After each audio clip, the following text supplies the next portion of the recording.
Hello, and welcome to another fully live episode of Hacking with Friends. My name is Cody Kinsey. I am a security researcher at Varonis, and today we have, again, our special guest and Sasquatch expert, Michael. And thanks for joining us. If you need to know stuff about the Squatch, I gotcha. Always ready. Now, unfortunately, we've almost never covered anything about the Squatch on the show, but it's always great to have Michael on the show just in case it comes up. So if you have a Sasquatch-related question, feel free to chime in on the chat, because, again, we are fully live today. Great to see everybody who is here. I see 8-Bit Oni. Hopefully Zam shows up too. But yeah, great to see you all. And we're going to go through some really interesting stuff today. Now, to start out, I'm going to talk about something that I tweeted about very late last night while I was messing around with it. This is something I've actually been obsessed with for, oh God, maybe like 2 years or so. And I've never really seen very good documentation on it. So I wasn't sure if it was even possible, but it turns out it is. So that's always something good to open up with. So someone's asking how to install MS Paint. Okay, well, I was going to show you guys a really cool Wi-Fi hacking like research thing, but Michael, do you want to show how to install MS Paint? Well, first of all, you take these MacBooks and you trash them, and then you get a wonderful Windows machine. You actually just installed GIMP. But anyway, okay. so what we're talking about today, at the beginning anyway, is called a half handshake attack, although I've also seen it referred to as AP-less password cracking. So what this is basically the ability to crack a Wi-Fi password from only half of the exchange you would usually get from a client connecting to an access point. So what that means is if I want to get access to your home Wi-Fi network, usually I need to go to your house, sit outside, and wait until a device tries to join. Well, it turns out that's not necessarily true. I can also try to get your home or work Wi-Fi network password if I just encounter you at the airport or at a coffee shop or some other public place. If you just happen to be out and about and your phone's Wi-Fi is on, I can look for your device reaching out for the last network it connected to, probably, again, your home or work Wi-Fi network. I can create a fake Wi-Fi network, and then I can use that fake Wi-Fi network to trick your device into trying to connect because it thinks it's your home or work Wi-Fi network, and giving up a hash that allows me to try to crack the password. So if you have a weak password, like if it's on the top million worst password list, then it's pretty likely that I would be able to do this in a very short period of time, which allows me to not only, I guess, go and hack your home Wi-Fi network, but also I can force your device to connect to my fake network once I know the credentials to pop up as a man-in-the-middle attack. So that means I can manipulate your web traffic. I could send phishing pages to try to get your work credentials, or I could even try to just take a look at what you're doing and be creepy, I guess. So lots of different things you can do with this attack. And what is interesting is, again, this just relies on the fact that your phone, anytime it sees a network with the same name and type of security as your home, work, whatever Wi-Fi network, will automatically attempt to join. And you can grab that attempt and try to figure out the Wi-Fi password. Now, in previous streams, I think someone asked me this and I said, no, you can't do it. And there's kind of a caveat here. Yes, you can do it, but it's not what we call authenticated. So if you were to go to someone's house and sit there and watch a device connect to the Wi-Fi network, you could listen to both sides of the Wi-Fi conversation. You could listen to the device that's trying to connect, offering up a potential password, and then the router saying, yes, this is the correct password, and offering its own version of the hash password. And you can compare these two and make sure that you actually have the right password. Now, what's a circumstance where you wouldn't have the right password, Michael? Well, I mean, if you were a hacker and you were impersonating that access point, you wouldn't have the correct password to be like, oh, yes. Right. But what I was going towards is when a normal person would maybe submit the wrong password, it would be if they mistype it. If it's their first time there and they type it in wrong, that would create a circumstance where the smartphone or whatever it is that's trying to connect to Wi-Fi offers up a hash password, but it's the wrong one. And usually we would be able to watch the router say no, I don't know that password. And we would be able, as a hacker, to figure out that, oh, okay, that wasn't the right password. But when we're doing the attack that I'm talking about, we're taking a little bit of a risk. Somebody could be attempting to manually connect to the network that we popped up with just what they think are the right credentials. And in that case, there's no guarantee that those credentials would actually work if we were to go back to that person's house or work or whatever and try to connect with that password. So there is a little bit of an element of the unknown here where we're not authenticating the password that we're cracking. So it's kind of interesting because I didn't really think about that somebody could like just see it and try to connect to it and I'm like, aha, I've got this password, but really they're just guessing and I'm just guessing. We're all just guessing here because they see an interesting network and they want to connect to it. Yeah. Now what we're trying to take advantage of is automated behavior. Your laptop, your phone will automatically attempt to connect to any network with, again, the same name and type of security as a network that it's seen or connected to or trusted before, unless you explicitly go back and delete these networks. So this is a pretty cool attack because usually it'll just cause nearby devices that have connected to a network with the same name and security as the whatever fake network you're popping up before.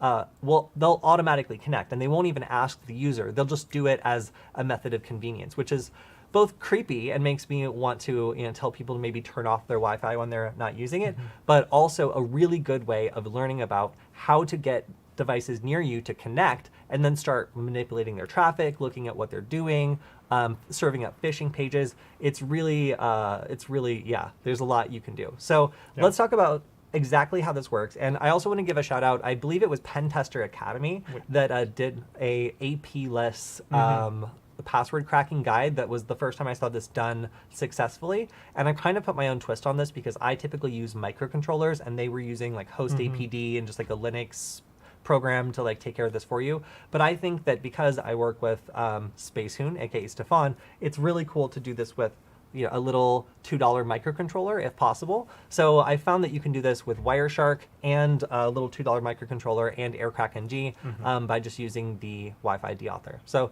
let's go ahead and go to my screen. I was going to say, I thought we were going to do the full tutorial for Tuesday. Yeah, we are. Okay. Yeah, so I'm sorry, sorry, Michael. Michael gets confused sometimes. So I'm just going over like what this attack is and what's possible here. So if you wanted to test this out yourself, I figured out that you can use one of these D1 minis both as a target, so like you can also use your cell phone, honestly. But if you want to set this up so that it's trying to connect to a Wi-Fi network and it's got a secret password that it's hashing and sending out, basically sending out anytime it sees a network that matches the description, I guess, of the network it's looking for, then you can use one of these little D1 minis that are really cheap, easy to find, in order to simulate a victim that's constantly trying to connect to a Wi-Fi network. And this is the behavior you would expect to see on any Wi-Fi device that's been configured to trust a Wi-Fi network. So Stefan wrote this awesome probe request sniffer. So what this does is this allows us to look in the area and see whether or not any devices are calling out and trying to connect to a network. So I don't know if you guys know this, but anytime your phone has Wi-Fi on, it's typically calling out and asking for a network that is connected before in plain text. And this means it's basically leaking the names of networks that you have connected to before, provided a couple little things are met. Like device manufacturers are trying to reduce this because they used to actually just send like the 5 most recent networks you've connected to all at once, which was crazy. That's actually like a lot of personally identifiable information. So now you'll find that most devices, like laptops and such, will only send out 1 or 2 different networks they've connected to before. But if I just, Michael, go ahead and plug this in. So this is our victim. This is going to be trying to connect to something called SecretNet. And if I upload this sniffer, ESP snoop is what we call it, and press Command-Shift-M, I should be able to see, whoa, SecretNet, SecretNet, SecretNet, SecretNet. So I can see that there's a device that's trying to connect to SecretNet, and that's great. That basically means that there's devices around us that are calling out and saying, hey, if you've got a network with this name, I will connect to it. So as a hacker, all I need to do is, for example, with the Wi-Fi Deauthor, I can just set up a fake network with the exact same name that I see here, and then sniff and capture the packets of when our little target over here attempts to connect. So we're going to do a full-on live stream that basically shows the final steps of grabbing this and cracking it. But I just thought this was so cool, and I wanted to share with you guys. If you want to try doing this yourself, it's totally possible, and you only need to use AirCrackNG, just the same you would with a complete handshake. So if you've ever cracked a Wi-Fi handshake before, this is a really cool way of basically doing the same thing, but against like cell phones and laptops who are advertising a Wi-Fi network that they've connected to before. You can just, pop up a matching one, grab the handshake, and in many cases, if the password is weak, figure out what the password is and pop up a network with the exact same credentials, force them to join, and then offer up a phishing page. As simple as that. So for some random person just walking by to have a phishing page like pop up on their phone, they would be really confused as to how that would be even possible. But if their phone's leaking all the information you need to successfully do that, then this becomes a pretty powerful attack. So just wanted to show off a little bit about that because I didn't know that was possible. It kind of blew my mind, and I finally managed to find the right documentation to do this. And as you can see, I cracked my first password last night at 3 a.m., but it was totally worth staying up for this. So again, if you want to look more into this, check out our live stream on Tuesday because we're going to go more in depth on it. And then also you can look up AP-less password cracking from Pentester Academy because that's where I saw some really good documentation. They use a different method where they're going to be using like host APD and then a second wireless network adapter. But hey, like it's still a really cool method, and I enjoyed watching it because it allowed me kind of come up with my own way of doing it. So very, very cool. All right, Michael, do you have some news you want to share with us today? I thought you were going to go first. Nope. Okay. So, hold up, let me switch to my screen. Get away from chat. Cool. So, in a previous live stream, one of these news ones, we covered the Florida water plant attack where the hacker was able to use TeamViewer to compromise the system and increase, I think it was the lye levels in the water to a dangerous level.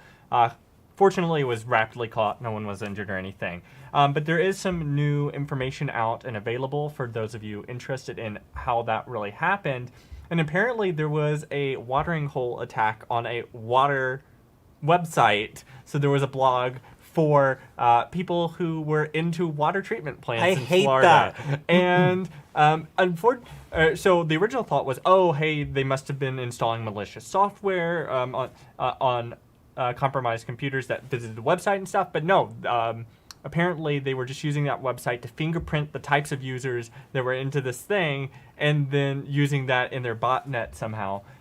If you want to read more about the details, Ars Technica has a really good write-up here about all of that, way more than I have time to go into.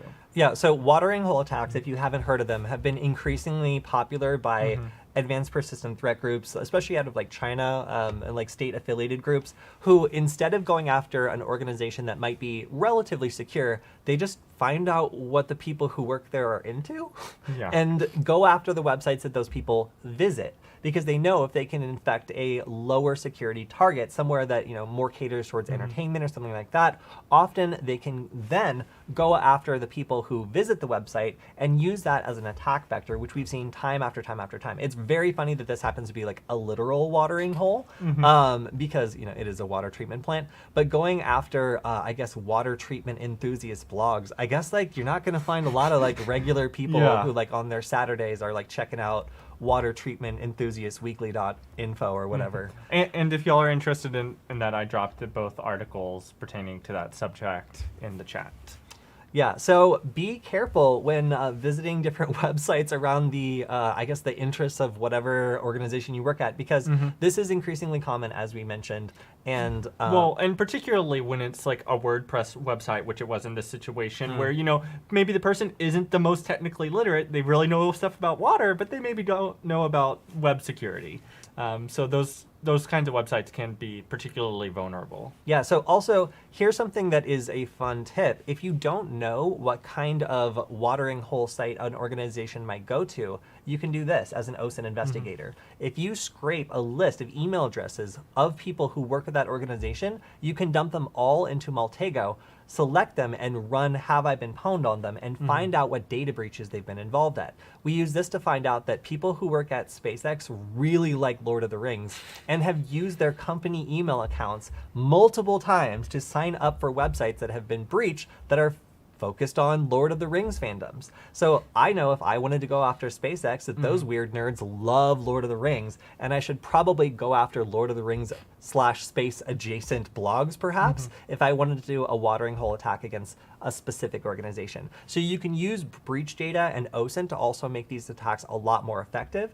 And it sounds like the attackers really got creative here in going after this water treatment facility, which admittedly could be really, really serious. When you're looking at organizations that, run something that would be really bad if there were an accident, then, water treatment facility really certainly seems like a qualifying organization. Moving on, this one weird trick could save you from ransomware. Wait. So I wanted to answer a comment in the chat. So Dark Angel Link said, Android 10 throws out the last 3 open networks only and generic FF programs. Yes. So what I'm describing here is a huge hole in privacy and security. And there have been some advancements recently in Android in particular. I know Android because I use it. I don't know about iOS as well. But Android has made it so it is now an optional setting where you can randomize every single network you connect to. So it makes it so when you join the network, you look like a totally new device.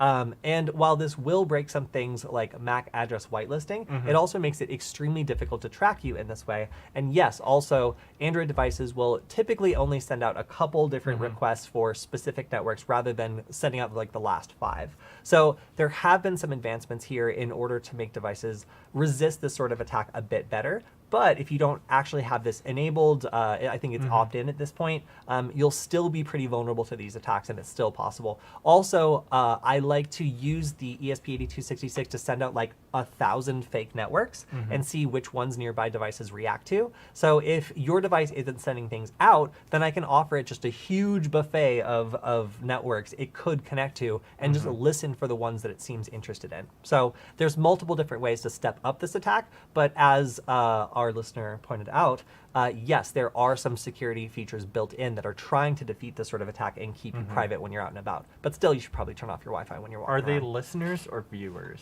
Both. I think they're viewers. Well, I mean, if they have us muted, they're not going to learn much because there's no captions. So anyway, what do you think that one weird trick that can prevent ransomware is? I've already been very critical of this trick. It's pretending like you don't know about VirtualBox. Sort of. Yeah. So a large majority of ransomware tends to come out of Russia and that kind of general area.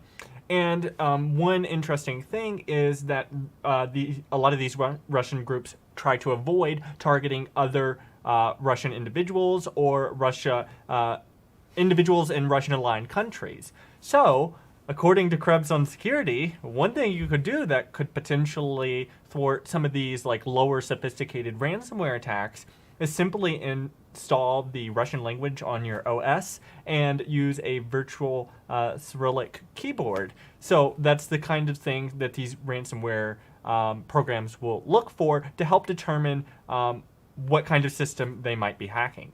And if they see those, they might think, oh, hey, this is, a Ukrainian computer, or this is in Russia, or something like that. Obviously, there's other ways they might check for something like that, like trying to do some kind of IP lookup or request, but it could potentially thwart some of those. Now that this is out, probably won't work as well, because anyone developing malware is going to be like, oh, okay, they know that trick now, I'll just use some other more sophisticated trick. This is a dumbass idea.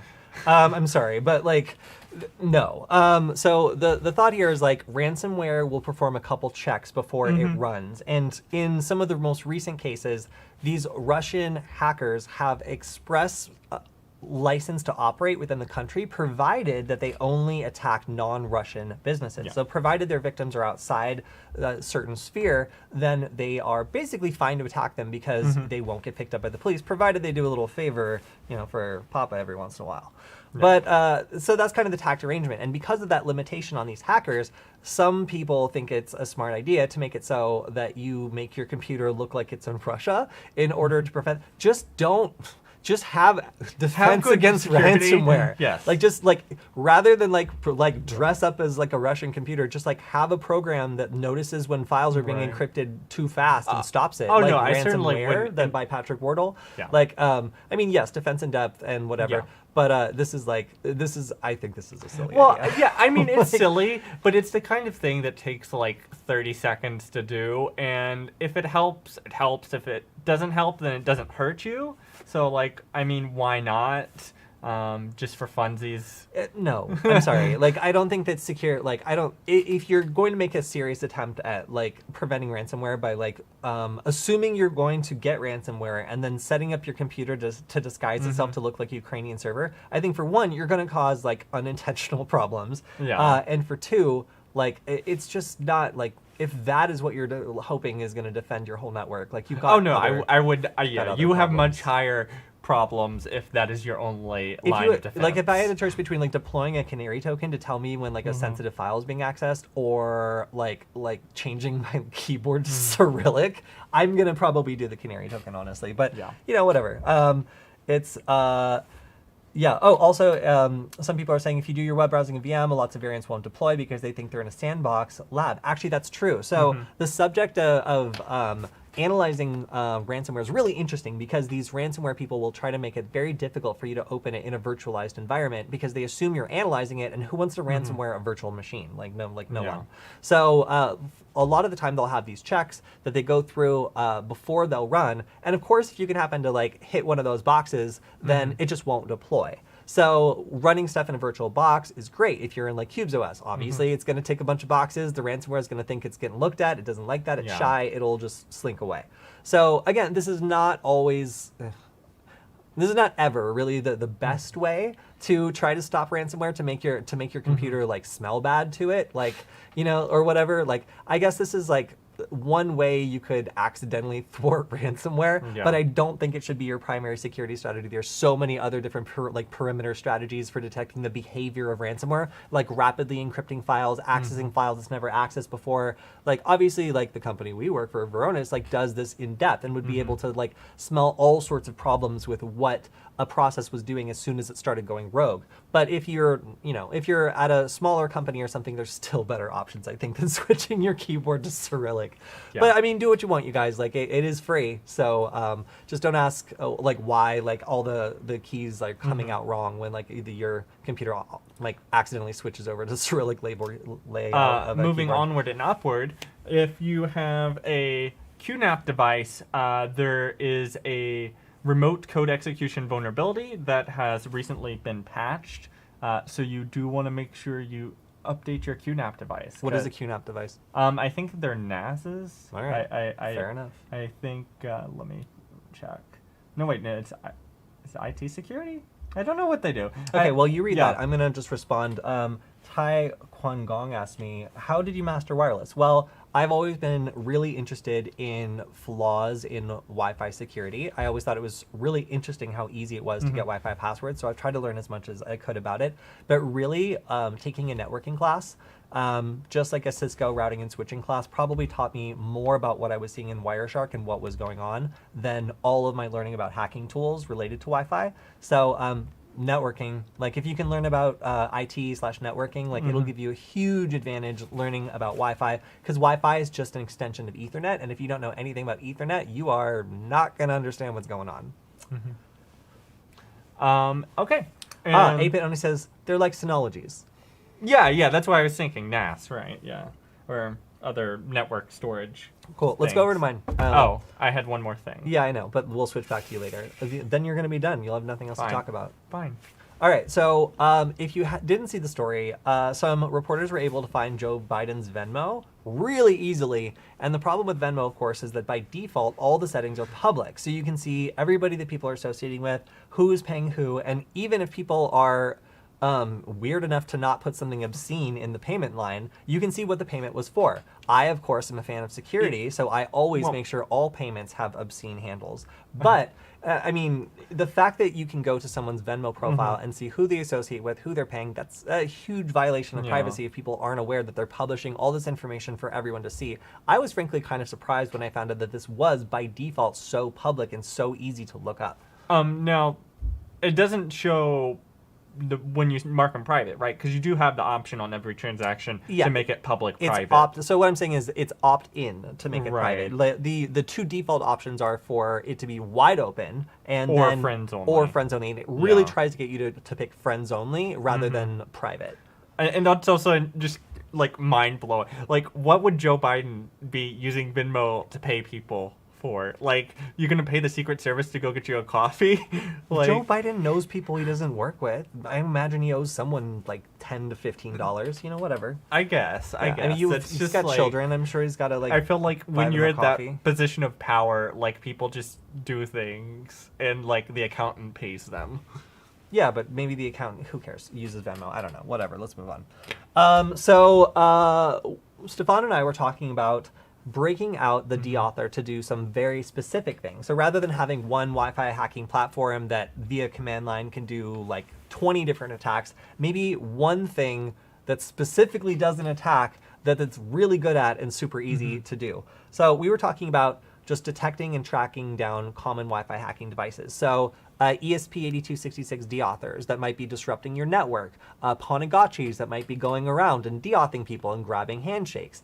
I think a bunch of hack 5 like just all the various things that you would expect somebody to be maybe be hacking you with. What about a device for like blue teams that looks for that sort of behavior and then physically tracks down the device that's attacking your network? So let's say your neighbor has been connecting to your Wi-Fi without permission and kicking your devices off. Well, what if you could detect them in the act of doing that and then definitively be like, all right, it's literally coming through this wall. Like, I know it's you. This could be the difference between feeling like you have terrible internet and not knowing why, and kind of like hunting down that suspicion that maybe someone's on your network that's not supposed to be, and finding out that, oh, something's connected to my network, but it's not even in my apartment. So if you guys are interested in this, like we had, I think 85% of people voted yes, but Stefan voted no. So I'm trying to bring him over to the side of yes. But I think it would be cool to use just like a D1 Mini or some other stuff to create a simple device that does this. So if you guys are interested, let us know. You can just tell us on this tweet or just demand it of Stefan. But I think it would be a really cool thing to make a more defensive tool. Even though all these capabilities are actually currently built into the Wi-Fi Deauthor, you just have to know the process of going step by step by step. So a lot of money is exchanged with ransomware, and this has been in the news a lot lately. But the actual anatomy of what this attack looks like is super fascinating, and the way that these companies make the decisions is something that if you haven't read about already, I highly recommend. Obviously, we're already like 30 minutes in, so I'm not going to go like through this whole story, but this zetter.substack.com article on what happened with this, some of the first victims of the dark side ransomware group while they were beta testing and figuring out exactly how their product would work. This is a fascinating story, and I really enjoyed reading it. So I will drop this link in the chat so you guys can see it. But you can see the amount of money that's been paid by customers. Customers of ransomware. I guess victims of ransomware would be more specific. Is going up and up as time goes on. So these are just going to continue to get worse because the business practices around them are maturing, and these groups are getting better and better at not only writing the ransomware, but then creating a model where other people buy it and are using it with an integrated payment system to go after victims. So at this point, the developers aren't even the ones that are perpetrating the attacks. They are selling this to other people who are then using it to do the attacks for them. So making a percentage on the side off other people's risks is a really smart move. So if you wondered about how these groups operate, what their business model is, this article is really interesting and cool. And I'm glad that we're starting to get some clarity into what these attacks look like internally for the people investigating and the companies involved. Okay, so let's talk about my continued attempts to crash this drone that I was given. So this is footage of a drone crashing automatically and recovering itself 12 times in a row. This is because if a DJI Mini 2, I believe, is out of range of the controller, it will automatically attempt to ascend and return to home in order to get a better signal. Now, obviously, over rushing water underneath the steel bridge is probably the absolute worst time to do this. But as you can see, despite getting at times maybe 2 feet above the water as it violently slammed itself into steel cables and a roof, it was able to correct itself multiple times and fly away from this. I should not have this drone. Well, also, I just noticed there was like a rope hanging down that you dodged. Yeah, as it well. also wanged itself on like steel cables that were hanging down. When this thing flew back, it had broken 2 props. A bunch of the other ones were cracked, but it still managed to fly back. So I've seen people dunk their drones after doing far, far less than this. So just a warning, if you are flying a drone or around a river, make sure not to fly under a steel bridge, especially if you're around a river bend. Yeah, I would say moral of the story here is metal and radio signals don't go well together. No, they do not. And there's multiple different options that you can configure in a drone that tell it what to do when it's disconnected. Hover is one option. Ascend and return to home is one option. And then descend and land is another option. Obviously, there's only one right choice in this particular circumstance. But also, you know, if the drone had flown somewhere really far away, then like hover and wait is probably not the best option while the battery slowly ticks down. So it's really hard to know like what a little AI is supposed to do in a circumstance like this, because it only can follow some pretty basic The more instructions. sophisticated ones can have, so they have, you know, a sonar Yes, sensor if I to spent look $1,000 down. more dollars, then obviously They also you have could one have that'll look up as well. Right. Oh, yes, Michael, I know. Yeah, if you bought $1,000 more expensive drone, then this wouldn't have happened. But for what this drone is, it only has a couple different things that allow it to be able to figure out what's going on. And it was actually amazing to me that this little Chinese drone was able to survive that much punishment. So, sorry guys, I couldn't kill it. I'll try again soon and let you guys know how it's going. To answer 8-bit Oni, no, it's not the LA River. No. It is a fun river. It is a beautiful river. That's actually Missoula. But yeah, so I wanted to also point out some more good resources for anybody who's looking for OSINT tools, OSINT strategies. I found myself actually tagged in this, and I was like, "What the hell is this? Like, I don't is know this like anything about this." ShipOSINT? So this is Week in OSINT. And what's cool is there's a bunch of different people giving guides on like how to use OSINT to find information that you might be really interested in. Link analysis, Instagram tools, browser fingerprinting, Face app, which is pretty cool, OSM tag info, and then my presentation on North Korea, although they roasted me a little bit. Except for the part where he runs all transforms after not finding a specific option. Sometimes you gotta throw it all at the wall. I love that there's like an emoji there too. Yes, they softened the blow with an emoji, and I appreciate that. But yes, at a certain point I got frustrated. I'm just like, fire everything. Like, go. Like, figure out everything out there. But yeah, so thank you for shouting us out. I appreciate that. And also, these other guides are also excellent. I checked out a couple of them, and I was really impressed by some of them. So again, recommend this if you want to check out some really cool OSINT tools. See, that's the sort of blog, though, too, that you could also run like a watering hole attack for like security researchers on. Oh, absolutely. Yeah, and that's been done by North Korean researchers, which is very funny. So we love Hackaday. We've been to the Hackaday SuperCon in Los Angeles, which was super fun. What? Sorry, I'm just reading this title. Oh, sorry. Michael's just finding this out, too. Yeah, so Hackaday got bought. That's interesting. Which is, hey, and Zam's here. Hi, Zam. Nice to see you.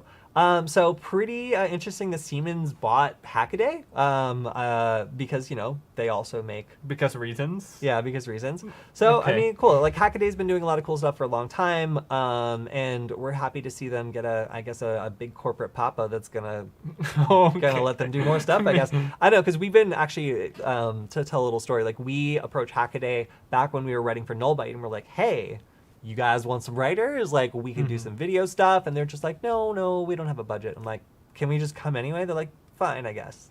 So we started coming to their events. We started making like great videos about it. And they just never really had the budget to do like any, even like though they were excited and it was cool, like they didn't seem to have the budget for it. So, hey, like it seems like maybe they needed a budget, and Big Papa Siemens, Okay, let's just change our wording on that. I'm sorry, is going to provide them with the funding they need. So that's great. Good for them. Okay. Yeah, love it.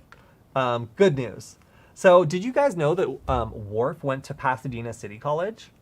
I'm just saying, if you're looking... the actor. Yeah. Okay. Don't make it weird. But I mean, if you guys are looking for, as some might say, a warrior's college, then Pasadena City College does not advertise this. So I never knew that Worf went to my school, but I mean, if you were curious or if you're looking for a great school to go to, Pasadena City College, Worf, who knew? They don't even have a statue of him there. It's ridiculous. So we love USB rubber duckies, but it was really funny this week to see Google basically recommending that you use a USB rubber ducky to enroll Chromebooks, like if you have a whole lot of them. Wow, specifically by name. Yeah, too. by name. Yeah, so it was, I mean, I love USB rubber duckies too, but I'm not sure if Hack5 even sells them right now. Or at least when I tried to buy them last, they weren't available. No, they haven't been available for like a year. Oh, really? Yeah, so like, yeah, that's funny. Of course, you could also use a Wi-Fi duck if you wanted to. Available from spacehoon.store or hack.gay. Well, formerly cheap D1 Mini. Yeah, well, plus another microcontroller. Yeah. But yeah, I mean, hilarious. I expect Google to be saying, always watch out for USB rubber duckies plugged in your Chromebook, but instead they're like, plug them in. All right, so we got to pour one out for a real one because it's finally happened. The very best Chrome downloader I've ever used is finally biting the dust in 2022. So sad to see that this lasted such a long time and they dragged it out. But hey, what's the default now? Like Chrome, or is it Edge, Microsoft Edge? They just say don't use the internet, it's too dangerous. That makes sense these days. With all the ransomware, the only way to dodge all the ransomware, don't use the internet. Yeah, so see, this was my favorite reply to that. Okay. If you needed a send off, it was that. So goodbye, Internet Explorer. It's so sad that you're gone. Anyway, moving on.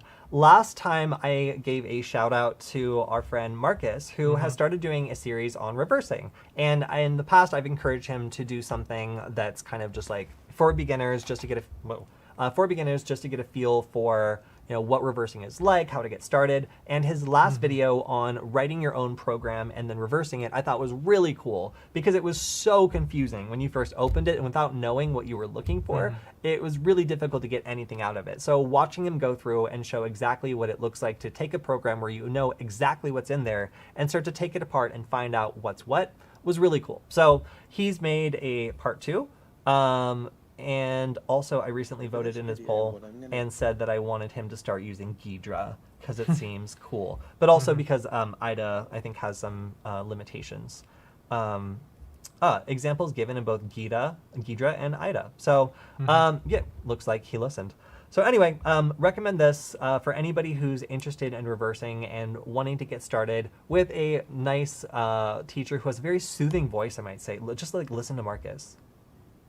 Go over a bit about how the compiler works in terms of optimization and ordering, and very soothing. That sounds like something I would listen to fall asleep. Marcus has an NPR voice. I'll give very NPR voice.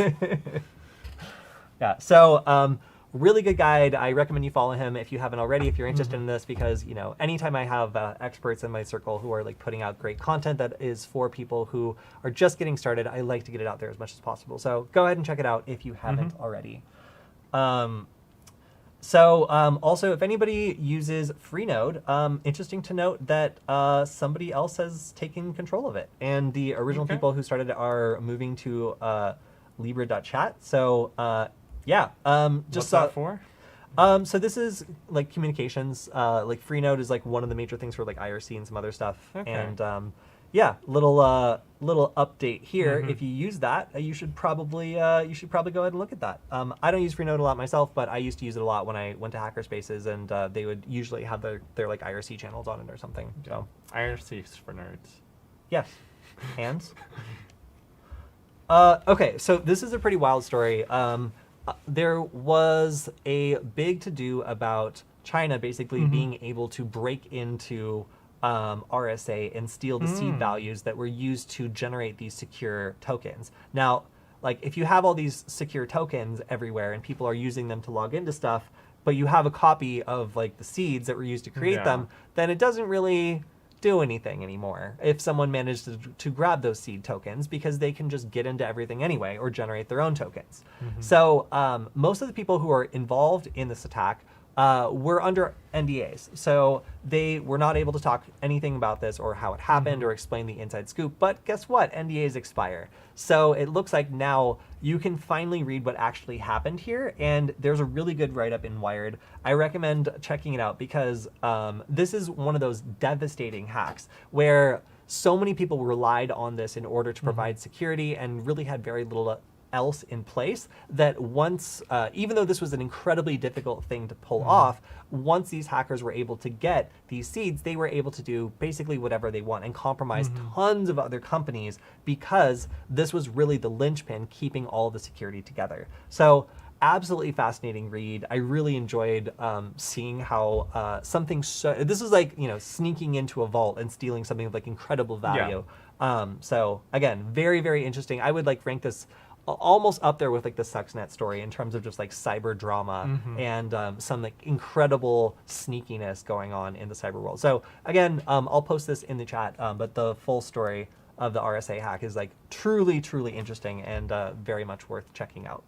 Michael, did you want to show off your last story? Yeah. So my last story, let's go here. So if y'all haven't heard, there was a French insurance company who announced that they would no longer be covering ransomware or the payouts to get your data back when you got ransomwared. Well, you know what? Karma's a pain sometimes, They got hit by ransomware, I think it was about 2 weeks after making that announcement. So if you're interested in that story, there's a full write-up on the article here on Bleeping Computer. And I'll drop that in the chat just now. That's it? Yeah. Oh, damn. Okay. I was mostly focusing on the karma thing. Did that post? All right, well. Okay. I think that posted, hopefully. Cool. So I also like to give shout outs again to Mike Bazell because he produces some really excellent guides on privacy. But there was a little bit of a twist to this today. If we switch over to my screen. So Mike Bazell puts out books that people love to steal because it teaches you how to stay private. It teaches you how to do OSINT. He's really good at both, like teaching you how to like dig into information and also restrict the amount of information about yourself out there. So one of the books that I think I got this for my birthday was Extreme Privacy, how you can like limit all the information about yourself out there. Well, it looks like someone is now hosting pirated versions of this that are also infected. So going after people that are, I guess, paranoid about their own privacy by embedding a Trojan inside a stolen PDF about privacy. That's some Inception level stuff. My favorite thing is that the PDF does not contain any content from the book. So they didn't even go through the trouble of stealing like an ebook or whatever and reselling it. This is just a blatant attempt with the name of the file to get people that want to not pay the like $35 or whatever for this book to infect themselves with a Trojan and basically do the opposite of what they're trying to do. A very good point. You can't get a Trojan from a physical book.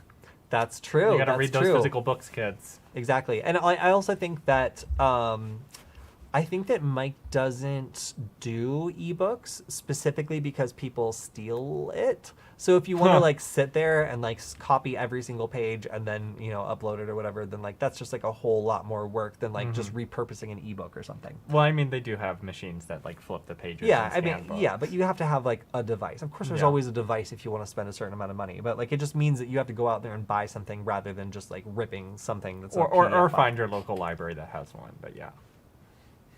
Okay, sure. Yeah, sit in public and pirate books page by page by page by page. Hey, I've seen college kids do way weirder things, so I'm not surprised. So that is most of what we have today. I'm going to be doing immediately after this, we're going to be recording a live stream we're running on Tuesday that's diving into the Wi-Fi attack that I explained in the beginning. But again, there's just so much that you can really do here in terms of like going after nearby devices and getting them to connect, or figuring out someone's office or work Wi-Fi password. And one thing that's a fun twist on this is Wiggle Wi-Fi. If you wanted to find out the Wi-Fi network of a particular organization, you can just go to wiggle.net and navigate to the physical address of that organization, and very likely someone has wardrobe by it at some point, and you can figure out just by looking at the map what the name that maybe guests and employees use, and start sending it out to identify employees nearby. So this is a kind of Wi-Fi watering hole attack where you can find out maybe where a group of people might be traveling through or might be gathering that work at a certain place, and then just look for organizations you're interested in phishing and identify employees by which ones have devices that have connected to those Wi-Fi networks before. So we'll explore a couple different scenarios where this attack could escalate. I would imagine if you were able to maybe have like 100 different Wi-Fi networks of defense contractors or government organizations or other important organizations running all the time, and detect a couple different employees of those organizations, it would be relatively easy to send them a phishing page or otherwise try to steal their work credentials, or even just try to infect their device. So, you know, it's sketchy when your phone will just connect to things without asking you, and that's kind of what I want to do with this attack. So if you guys are curious, or if you want me to show a particular part, then feel free to shout out in the chat, because I still think this is the most interesting thing I've discovered in several weeks.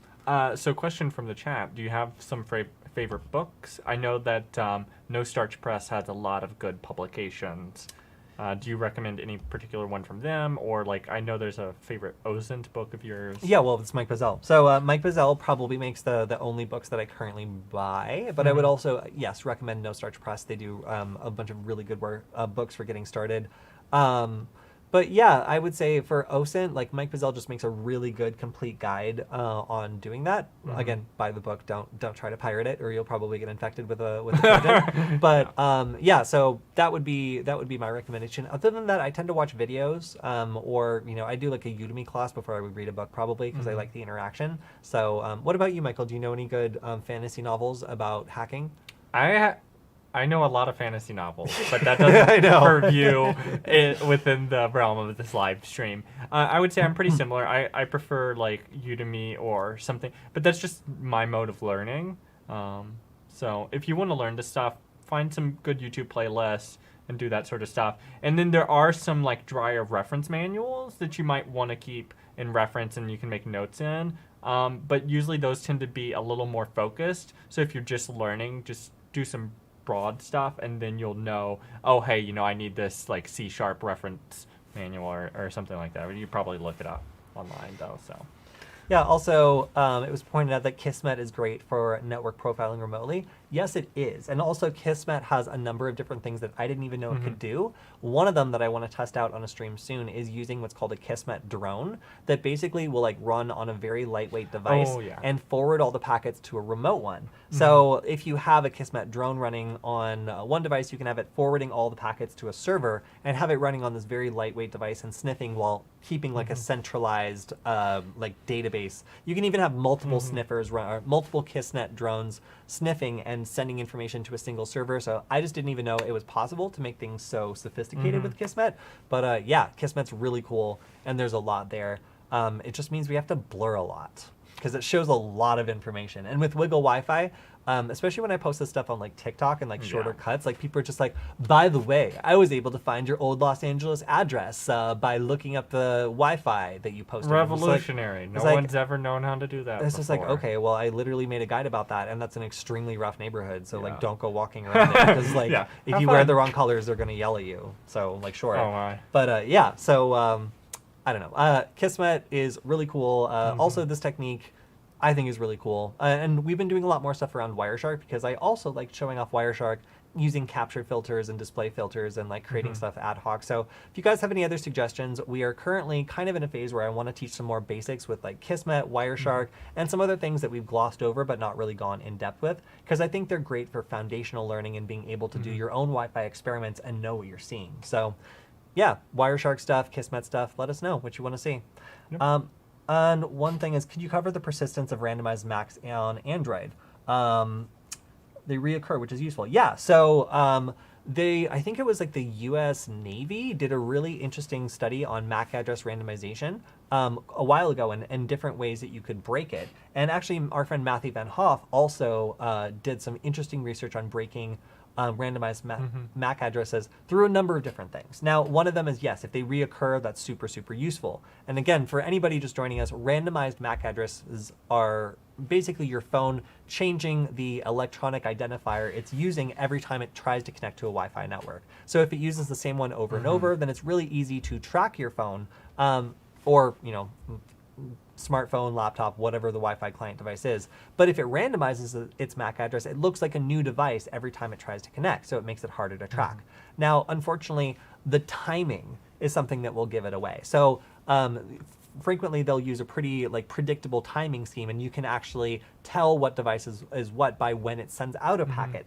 The optional elements inside the packets, these are things that the manufacturer decides to add or not add, but they're not actually part of the official Wi-Fi standard. These things will give each packet a unique flavor that is different from other packets. So even if some information in the packet changes, it'll still look different enough from all the other packets in the area to be able to know, like, oh, it's the same device that's just switching its MAC address around. There's other elements as well, I think like HST properties and other stuff like inside the packet that are unique to a certain manufacturer or a certain device that, when taken all together, allow you with a high degree of accuracy to be able to identify a device even when it's absolutely randomizing its MAC address in almost every single broadcast. So lots of stuff you can do there if you want to get around this privacy feature. Some of it more complicated than others, but still a really interesting area to look at if you want to see how exactly you can track a device that's trying its absolute hardest to protect itself from being tracked. Awesome. Yeah, I do love Wireshark. Yes, we'll have to get you a Wireshark crown. Yeah, oh, that would look weird. But yeah, all right, you guys. So we are going back to Los Angeles for the first time in a year next week. So we'll probably be broadcasting from our LA studio, and I might even have different hair next week. So it's going to be a stressful and blistering vacation, but you know, what are you going to do?